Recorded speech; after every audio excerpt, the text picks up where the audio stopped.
ತಮ್ಮ ಅಲ್ಲಿ ಕೊಲೆ ಮಾಡಿದಾರೆ. ಕೊಲೆ ಮಾಡಿದ್ಮೇಲೆ ನಮಗೆ ಕೊಲೆ ಮಾಡಿಬಿಟ್ಟಿದ್ದಾರೆ ನಿನ್ ತಮ್ಮನ ಅಂತ ಫೋನ್ ಮಾಡಿದ್ರು. ಫೋನ್ ಮಾಡಿದ್ಮೇಲೆ ಪ್ಲಾಟಿಗೆ ಬಂದ್ವಿ.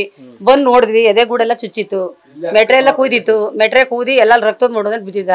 ಇವಾಗ ಪ್ಲಾಟ್ ಹೋಗಿ ಮಾಜಿದ್ ಮಾಡಿ ನೋಡ್ರಿ, ಇದ್ ಮಾಡ್ಕೊಂಡು ಅಕ್ಕಪಕ್ಕ ಅದೇ ಹೇಳಿದ್ನಲ್ಲ ನಮ್ಮ ಹುಡುಗ, ಅದೇ ಇದು ಇನ್ನೇನಿಲ್ಲ ಮಾಡ್ಕೊಂಡು ಅವ್ರು ಬೇಕು ಬೇಕು ಅಂತ ಉದ್ದೇಶ ಇಟ್ಕೊಂಡೆ ಮದುವೆ ಮುಂದೆ ಇಟ್ಕೊಂಡು ಮಾಡಿರೋದು. ಅವ್ರು ಬೇಕು ಮಾಡ್ಬೇಕು ಅಂತಾನೆ ಮಾಡಿರೋದು. ಕಾದಿ ಇವ್ರು ಮಾಡ್ಬೇಕು ಅಂತಾನೆ ಮಾತಾಡ್ಕೊಂಡ್ ಮಾಡಿರೋದು. ಇವ್ರು ವಾರದಿಂದ ಎಂಗೇಜ್ಮೆಂಟ್ ಆಗ್ತಾವ ಕೆಚ್ಚ ಹಾಕೊಂಡೆ ಮಾಡಿರೋದು. ಇವ್ರು ಕೆಚ್ಚ ಹಾಕೊಂಡು ಓಡಾಡ್ಕೊಂಡು ಇನ್ನೊಬ್ಬ ಕಾರಲ್ಲಿ ಅವನು ವೆಂಕಟೇಶ ಓಡಾಡ್ಕೊಂಡು ಇದ್ ಮಾಡ್ಕೊಂಡು ಮಾಡ್ಸಿರೋದು. ಮಾಡ್ಬೇಕು ಅಂತಾನೆ ಮಾಡಿರೋದು. ತಂದೆ ಅಂದ್ರೆ ಈಗ ಮಗ ಸಿಕ್ಕಿಲ್ವಲ್ಲ, ಮಗ ಮನೆ ಒಳಗೆ ಇದ್ರಲ್ಲ.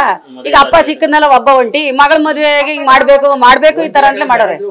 ಅಲ್ಲ ಅಲ್ಲಿ ಇದ್ರು ಜನ ಇದ್ರು, ಇವನು ಕಾದಿ ಹಿಂದೆ ಹೋಗೋರಲ್ಲ, ಫಾಲೋ ಮಾಡ್ಕೊಂಡು ಹೋಗೋರೆ. ಅವ್ನ ಓಟಾದ್ರೆ ಟೀ ಕುಡಿತಾ ಇರುವಾಗ ನನ್ನ ತಮ್ಮ ಅಲ್ಲೇ ಬೆಂಕಿಪಟ್ಟಣ ಟೇಬಲ್ ಮೇಲೆ ಮಡಿಕ ಟೀ ಕುಡಿತಾನೆ. ಹೋಗಿ ಜೊತೆಲಿ ಹೋಗಿ ವೆಂಕಟೇಶ ಅನ್ನೋನು ಇನ್ನೊಬ್ಬ ಎಲ್ಲ ಹಿಡ್ಕೊಂಡು ಆಗ ಜನ ಎಲ್ಲ ಹೊಟ್ಟೋದ್ರಂತೆ. ತಂದೆ ಕೊಲೆ ಮಾಡಿರೋದು. ಮಗಳ ಮದುವೆ ಇಟ್ಕೊಂಡು ಇನ್ನ ಭಾನುವಾರ ಮಗಳ ಮದ್ವೆ ಈಗ ಬೇಕು ಅಂತಾನೆ ಮಾಡವ್ರೆ. ಜಗಳ ಏನು ಇಲ್ಲ, ಅವರು ಉದ್ದೇಶ ಇಟ್ಕೊಂಡೆ ಮಾಡಿರೋದು ಅಷ್ಟೇ. ಜಗಳ ಪದೇ ಏನ್ ಜಗಳ ಮಾಡಿಲ್ಲ, ಉದ್ದೇಶ ಇಟ್ಕೊಂಡೆ ಮಾಡಿರೋದು. ಕಾದೆ ಹೊಡೆದಿರೋದು ಇವ್ರು, ಕೆಚ್ಚ ಹಾಕೊಂಡು ಕಾದೆ ಮಾಡಿರೋದು. 4 ಜನ ಹಳಿ ಮಕ್ಳು, 3 ಜನ ಹೆಣ್ಮಕ್ಳು. ಮೇನು ಅವಳು ವೆಂಕಟೇಶ್ ಹೆಂಡತಿ ಅವಳು ಸರಿ ಇಲ್ಲ, ಆ ಮುಂಡೆನೆ ಮಾಡ್ಸಿರೋದು. ಅವಳೇ ಮಾಡ್ಸಿರೋದು. ಅವೆಲ್ಲ ಸೇರ್ಕೊಂಡು ಕಾರಣ ಅನ್ಬಿಟ್ಟು ಮಾಡಿರೋದು. ಯಾರೋ ಏನೋ ಮಾಡ್ಕೊಂಡು ಅವ್ಳ ಮಗಲ್ 40 ಜನ ಇದ್ರು ಒಳಗೆ. ಅವೆಲ್ಲ ಒಂದ 40 ಜನ 37 ಜನ ಎಲ್ಲ ಪೇ ಮಾಡಿಸ್ಕೊಂಡಿಲ್ಲ ಅವ್ಳ ಮಗಳು. ಅವಂತೆ ಸುಳ್ಳು ಮುಂಡೆ, ಮಗಳಂತೆ ಸುಳ್ಳು ಮುಂಡೆ ಅನ್ನೋದು ಎಲ್ಲ ದೇಶಕ್ಕೆ ಗೊತ್ತು, ಮಾಡ್ಕೊಳ್ಳಿ ಜನಕ್ಕೂ ಗೊತ್ತು. ಅಂದ್ರೆ ಯಾರು ಹೇಳಲ್ಲ ಮುಂದ್ ಬಂದಿ ಅವ್ರೇನು ಅಂತವ. ಅವ್ರಂತೆ ಆರ್ಕಸ್ವಿಗಳು ಕಂತ್ರಿಗಳು ಅಂತ ಹೇಳಲ್ಲ. ಅವನು ಬೇರೆ ಊರು, ಈ ಊರ್ ಗಳಿಮಯ್ಯ. ಈಗ ಅಲೆ 3-4 ಕೊಲೆ ಮಾಡವನಿ ಈ ಊರಲ್ಲಿ, ಅಲೆ 2-3 ಆಳು ಮಾಡವನೆ. ಈಗ ನನ್ನ ತಮ್ಮನ ಸೇರಿ 4 ಮಾಡವನೀಗ.